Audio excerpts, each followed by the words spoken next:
storm. It's going to be a huge storm for the northwestern part of the country. For us, the storm is not advancing inland. It's going to be stalling right along the coastline. And so what it's going to do is send occasional surges of moisture in our direction. Okay, so a little lucky over here. Yeah, it's kind of a tough forecast, to be honest with you, folks. So we typically don't get a lot of rain when the storm comes in from the southwest for us. Let's just get right to it. Let me show you what's happening. First of all, Bogus Basin has had 12 inches of snow in the last 3 days. It's been a good volley of snow. Areas like Tamarack and Brundage in the last few days have had 20 inches of snow. My concern is that the storm, because of its southwesterly origin, is going to be so mild that we are probably going to be seeing a rain-snow mix at the bases of some of our ski resorts here over the next few days. So there's the low pressure center. This thing looks like, I've referred to these as cold core hurricanes. It is not a hurricane. Hurricane is a totally different dynamic, but it has the dynamics of a system that really has an incredibly tightly wound area of low pressure. There you can see it. I mean, that looks like an eye of the storm that is forming. And this system is not going to be moving directly inland. What it's going to be doing is it's going to be stalling right off the coastline of the northwest.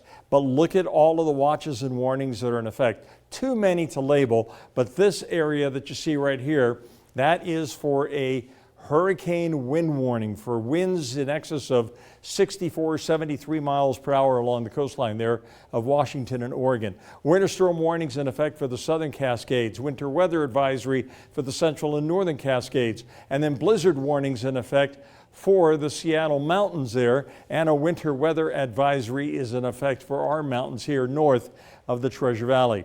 So it's going to be a complex storm system because it'll send surges of moisture in our direction. That's kind of the toughest to forecast.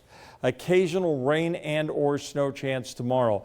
If we see shower activity in the morning coinciding with the coldest temperatures, we could start with a little burst of snow, but give it time. The southwest flow will take temperatures up, and then it'll change over to a chance of rain tomorrow with breezy to windy conditions. Then the pattern bottom line is going to stay unsettled right through Sunday, and there should be significant high elevation mountain snow. Eventually the temperatures are going to be getting colder, so snow levels will start dropping here by Saturday. But here's the makeup on this storm system.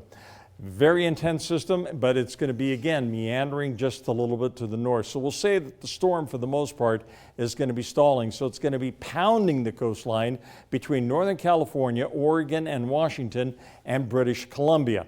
For us, the air rushing to meet the center of that storm is going to generate a very warm flow out of the south-southwest as the air rushes to meet the center of that low pressure system. So with a warm flow, for the most part, periods of rain and mountain snow, probably above 5,000 to 6,000 feet is where we can bank on seeing the steadiest snow.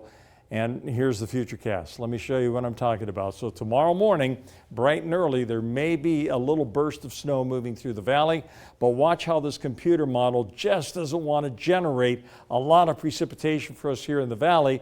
Why? Because we're being shadowed by the Owyhee Mountains down here to the south. So maybe just a scattering of showers, but then it's on Thursday when the flow starts coming in more from the west that we start seeing a better chance of valley rain with high elevation mountain snow. That's why it's a tricky forecast. So periods of rain and or snow tomorrow, but I think it's just going to be generally light. And then heavier rain on Thursday, periods of rain on Friday, periods of rain on Saturday, and then we might get cold enough that we see a little rain-snow mix on Sunday.